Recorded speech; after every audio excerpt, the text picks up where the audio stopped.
Hello students, welcome to PSIR by Sanket sir. First of all, congratulations to all those students जिन्होंने UPSC mains के papers को बहुत ही अच्छे तरीके से सॉल्व किया है। स्पेसिफिकली जो स्टूडेंट्स हमारे चैनल को फॉलो करते हैं उन्हें आई एम श्योर कि जो एंशियंट हिस्ट्री का पेपर है जीएस 1 में उसके क्वेश्चंस को सॉल्व करने के लिए बहुत ही आसानी हुई होगी, कोई भी मुश्किल उन्हें आई नहीं होगी। और मैं ऐसा इसलिए कह रहा हूँ कि यूपीएससी ने जो क्वेश्चन जो पूछे सवाल इस बार पूछे हैं एंशियंट हिस्ट्री के टोटल 3 क्वेश्चन आए थे। तो जो क्वेश्चन उन्होंने पूछे है वो इसी वीडियो के अंतर्गत जो बनाए गए थे 5 टेम्पलेट्स उन्हीं का यूज करके बनाए हैं। उन्हीं को उन्होंने यूज किया है क्वेश्चन को फ्रेम करने के लिए। अब इसका प्रूफ मैं आपको आगे जाके देने वाला हूँ। फर्स्ट ऑफ ऑल जो टेम्पलेट्स मैंने आपको बताए थे इस वीडियो में उनको एक शॉर्ट में हम देख लेते हैं, ठीक है।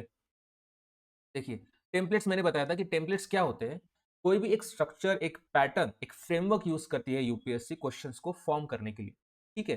तो फॉर एग्जांपल जैसे मैंने बताया था कि कोई लेटर राइटिंग होती है, उनके जो स्ट्रक्चर होता है लेटर का वो फिक्स होता है, लेकिन उसके अंदर का कंटेंट हम चेंज कर देते हैं। वैसे ही यूपीएससी भी करती है, ठीक है। फिक्स पैटर्न्स यूज करती है यूपीएससी क्वेश्चन को फ्रेम करने के लिए, लेकिन सिर्फ कंटेंट बदल देती है। तो वो कौन से टेम्पलेट्स है एंशियंट हिस्ट्री के स्पेसिफिकली जो यूपीएससी यूज करती है। देखिए, सबसे पहला टेम्पलेट हमने देखा था कंट्रीब्यूशन एंड इन्फ्लुएंस, जहां पे कोई एक तरफ आपको किंग या फिर कोई डायनेस्टी दी होगी और उस डायनेस्टी का क्या कंट्रीब्यूशन रहा, क्या इन्फ्लुएंस रहा, ठीक है, किसी एक रिलीजन को इन्फ्लुएंस करने में, ठीक है। रिलीजन हो गया या फिर कोई एक इंडियन हेरिटेज हो गया, राइट। इंडियन हेरिटेज हो गया जिसके अंदर हम देख सकते हैं कि कोई मॉन्यूमेंट हो गया, लिटरेचर हो गया, आर्ट एंड कल्चर हो गया, स्कल्पचर हो गया, ठीक है। उसके बाद किसी एक राजा ने या फिर डायनेस्टी ने कैसे कंट्रीब्यूट किया, इन्फ्लुएंस किया या फिर शेप्ड किया एक पर्टिकुलर सोसाइटी को, उसके सोशल इकोनॉमिक कंडीशंस को, राइट। इस तरह का ये टेम्पलेट था जिसके अंदर यूपीएससी जो है वो सवाल पूछती थी, राइट। दूसरा जो हमारा टेम्पलेट था continuity and change. Continuity and change का मतलब ये था कि एक तरफ कोई भी एक सिविलाइजेशन आपको दी जाएगी या फिर कोई एक सोसाइटी या फिर कोई एक पीरियड दिया जाएगा, जैसे वैदिक पीरियड हो गया या फिर कोई एक सिविलाइजेशन होगी जैसे हड़प्पन सिविलाइजेशन। तो उसके जो फीचर्स थे, ठीक है, हड़प्पन सिविलाइजेशन के या फिर वैदिक पीरियड के, कैसे चेंज हुए उसके फॉलोइंग पीरियड में जैसे लेटर वैदिक पीरियड में, या फिर ऐसे कौन से फीचर्स है जो आज के मॉडर्न इंडियन सोसाइटी में अब भी प्रिवेल कर रहे हैं, मतलब कंटिन्यूएशन में है, राइट। ऐसे सवाल यूपीएससी पूछती है। तो ये हमारा दूसरा टेम्पलेट हो गया। तीसरा टेम्पलेट था कंपैरिजन, जहां पे कोई भी दो आर्किटेक्चर जैसे टेम्पल आर्किटेक्चर हो गया नॉर्थ एंड साउथ का, ईस्ट एंड वेस्ट का, तो वो कैसे कौन से ऐसे फीचर्स है उनके जो कंपेयर किए जा सकते हैं, ठीक है। उनके आर्टिस्टिक एलिमेंट्स हो गए, ठीक है। किस तरह के गॉड्स थे किसी एक पर्टिकुलर सोसाइटी में पीरियड में, दूसरे पीरियड में कौन से गॉड्स थे जिनको वर्शिप किया जाता था। तो इस तरह की कंपैरिजन आपको देखने मिलती थी। रिलीजन्स में भी कंपैरिजन देखने मिलती थी, बुद्धिज्म जैनिज्म हो गया, बुद्धिज्म जैनिज्म एंड हिंदुइज्म हो गया। इस तरह के कंपैरिजन आपको देखने मिलते हैं आपको यूपीएससी के क्वेश्चंस में, राइट।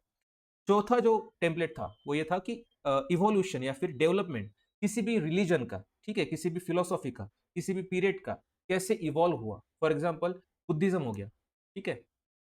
अब बुद्धिज्म कहाँ से स्टार्ट हुआ? जब से गौतम बुद्ध जो थे उन्होंने बुद्धिज्म स्टार्ट किया था, तो वहां से लेकर किसी एक पर्टिकुलर पीरियड तक जैसे अशोका का पीरियड हो गया, राइट। तो वहां तक क्या जर्नी रही बुद्धिज्म की, राइट। गौतम बुद्ध से लेकर अशोका तक क्या जर्नी रही, कैसे इवॉल्व हुआ बुद्धिज्म उस पीरियड में, राइट। कैसे डेवलपमेंट हुआ बुद्धिज्म का या फिर जैनिज्म का, या फिर भक्ति मूवमेंट आपसे पूछ लेंगे कैसे इवॉल्व हुई, कैसे डेवलप हुई, या फिर रिवाइवल पूछ लेंगे किसी रिलीजन का, जैसे गुप्तास के अंदर कैसे रिवाइव हुआ हिंदुइज्म। इस तरह के क्वेश्चंस यूपीएससी पूछती है। Last but not the least, representation and significance, मतलब किसी आर्ट, कोई आर्ट फॉर्म हो गया, कोई लिटरेचर हो गया, आर्ट फॉर्म जैसे डांस या फिर कोई पेंटिंग या फिर कोई कोई स्कल्पचर हो गया, कैसे रिप्रेजेंट करता है उस टाइम की सोसाइटी को, ठीक है। या फिर कोई भी एक आर्ट फॉर्म कैसे सिग्निफाई करता है उस टाइम की सोसाइटी को, ये आपसे यूपीएससी इस तरह के सवाल पूछती है। इसके बाहर यूपीएससी सवाल नहीं पूछती। यही 5 ऐसे टेम्पलेट्स है जिनका उपयोग यूपीएससी करती है एंशियंट इंडियन हिस्ट्री के क्वेश्चंस को फॉर्म करने के लिए, ठीक है। अब इसका प्रूफ मैं आपको देने वाला हूं। देखिए, जीएस 1 के 2025 के क्वेश्चन में, जीएस 1 का पेपर जो हुआ 2025 का भी रिसेंटली, उसमें ये 3 सवाल पूछे गए एंशियंट हिस्ट्री, ठीक है। वन बाय वन मैं आपको प्रूफ देने वाला हूं कि कैसे जो है, जो ये हमने वीडियो बनाया था 5 टेम्पलेट्स का, इसके बाहर यूपीएससी ने सवाल नहीं पूछा है। देखो, ये हमारा सबसे पहला सवाल, ठीक है, क्या है? Examine the main aspects of Akbar's religious syncretism, ठीक है। 150 वर्ड्स का एक क्वेश्चन था, 10 मार्कर ये क्वेश्चन था। अब देखिए ये कैसे उन्होंने टेम्पलेट यूज किया हमारा, राइट, जो मैंने टेम्पलेट्स आपको बताए थे।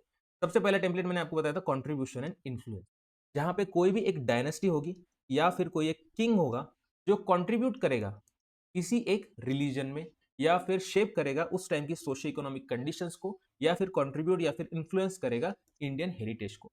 तो यही एग्जैक्टली सवाल आया है यूपीएससी में 2025 में, कि एक तरफ आपको किंग दिया है, जैसे मैंने बताया था किंग दिया है और उसका कंट्रीब्यूशन पूछा है रिलीजन में। सीधा सीधा सवाल है, main aspects of examine the main aspects of Akbar's religious syncretism, धार्मिक समन्वयता, मतलब क्या, कि वो कैसे सेक्युलर था, कैसे सेक्युलरिज्म का उसने यूज किया, ठीक है। ये आपको बताना था, क्या सेक्युलरिज्म था उस टाइम का, रिलीजियस सेंटिमेंट्स कैसे थी उस टाइम की, रिलीजियस पॉलिसी क्या थी अकबर की।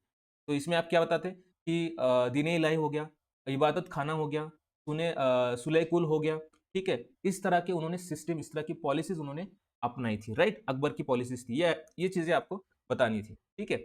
नेक्स्ट क्वेश्चन, ये पहला क्वेश्चन आपको समझ में आ गया, और किस टेम्पलेट से पूछा था ये भी आपको समझ में आ गया। दूसरा क्वेश्चन अगर मैं देखूं, ठीक है, क्या है, the sculptors filled the Chandela art form with resilient vigour and breath of life, ठीक है, एलिसिडेट। सिंपल ये क्वेश्चन पूछा है कि चंदेला आर्ट फॉर्म जो है, चंदेला जो है, उन्होंने क्या कंट्रीब्यूट किया, स्कल्पचर जो थे, ठीक है। स्कल्पचर एक आर्ट फॉर्म है, ठीक है। जैसे आप चंदेला का अगर आप ये देखोगे कंट्रीब्यूशन किसी भी आर्ट फॉर्म में, तो आप खजुरा टेम्पल को स्किप नहीं कर सकते, राइट। तो खजुरा टेम्पल बहुत ही एक एक्सप्रेशन देने वाला, चंदेला आर्ट फॉर्म का एक बहुत ही अच्छा एक्सप्रेशन देने वाला एक टेम्पल है, जहाँ पे बहुत सारे स्कल्पचर्स आपको दिखेंगे। तो क्वेश्चन यही पूछ रहा है कि चंदेला का क्या कॉन्ट्रीब्यूशन रहा है स्कल्पचर्स के आर्ट फॉर्म में, ठीक है, सिंपल।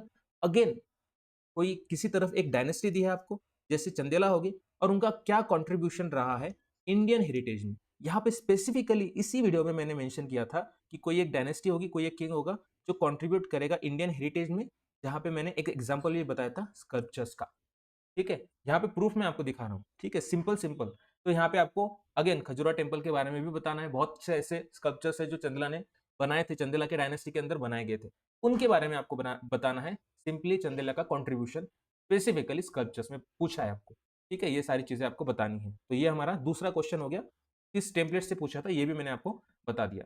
देखिए last but not the least question, तीसरा question, discuss the salient features of Harappan architecture.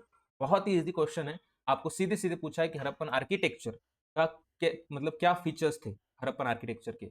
आपको हड़प्पन कल्चर के बारे में नहीं पूछा है, हड़प्पन कल्चर के अंदर, हड़प्पन सोसाइटी के अंदर जो आर्किटेक्चर था उसके बारे में स्पेसिफिकली पूछा है। अब देखिए ये किस टेम्पलेट से आया था, जो मैंने बताया था कंटिन्यूटी एंड चेंज, जहां पे आपको कोई भी एक सिविलाइजेशन दी जाएगी या फिर कोई एक पीरियड दिया जाएगा, जैसे वैदिक पीरियड हो गया, सिविलाइजेशन जैसे Indus valley civilization, Harappan civilization हो गई जैसे, ठीक है, और कोई सोसाइटी हो गई, कोई डायनेस्टी होगी, गुप्ता डायनेस्टी होगी, तो उस टाइम के फीचर्स क्या थे, उस टाइम की कंडीशंस क्या थी, राइट। मैंने यहाँ पे बताया था कि फीचर्स आपको बताने इंडस वैली सिविलाइजेशन के, और वो कैसे प्रिवेल कर रहे हैं मॉडर्न इंडियन सोसाइटी के अंदर, ठीक है।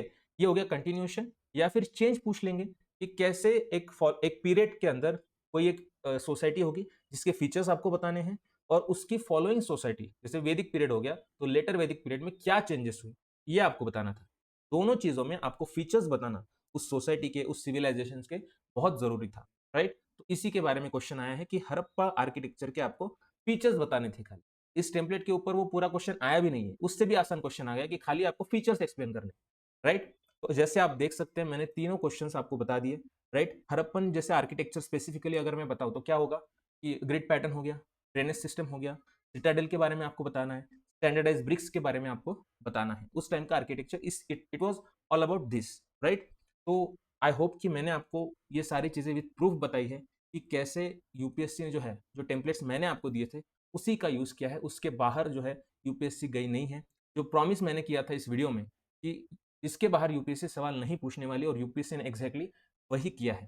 तो अगर आप चाहते हैं कि इसी तरह के वीडियोस मैं आपके लिए पोस्ट करूं, इसी तरह का कंटेंट मैं आपको दूं, तो प्लीज इस चैनल को फॉलो कीजिए, सब्सक्राइब कीजिए and keep sharing it. Okay, thank you so much.